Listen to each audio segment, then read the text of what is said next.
Since its foundation by Sister Adele O'Sullivan in 1996, Circle the City has had a mission to provide medical care, legal representation, and housing services to people facing homelessness, people like George.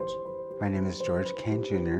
Circle the City helped me by transitioning comfortably from where I was. I got hit by a car in Tucson, so I was pretty much, I had fractures. I originally wanted to go to Circle the City because I never knew what it was about. And I applied by myself. When I transitioned, I finally made it to Circle the City to help my wound care and help my fractures from the accident. And they're so kind. And whatever you need is at your disposal. Instead of having to make appointments, run to the emergency room, which is tends to be like a really long wait. Tomorrow they're going to help me with going to court to squash a misdemeanor warrant on sleeping in an abandoned house because it was so cold, freezing in Tucson, and it was nowhere to sleep, but a bunch of us cuddled up in an abandoned house, and we got caught. They told us to leave their property, so we got a trespassing ticket.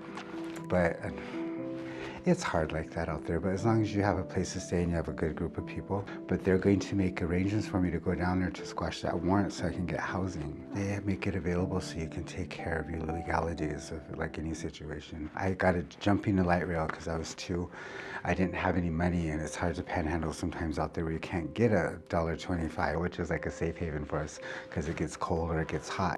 But not all stories have a happy ending like George's. Some patients arrive in too poor of a condition to recover and spend their final days in the facility, with their memory honored in the building's chapel. I go in there, but I don't want to say I feel sad, but I feel very privileged to be here because as people seek help and they're unable to further their life, but what they offered them obviously got them to somewhere where they actually had peace when they left the earth. Sorry.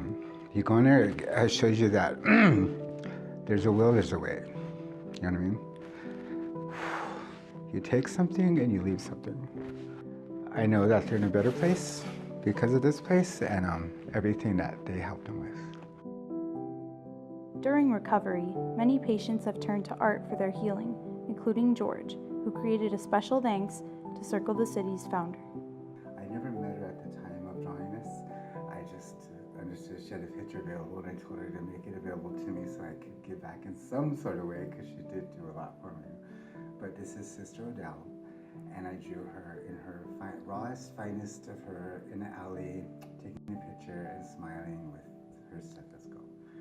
Circle the City keeps its doors open on community donations. To get more information, visit circlethecity.org.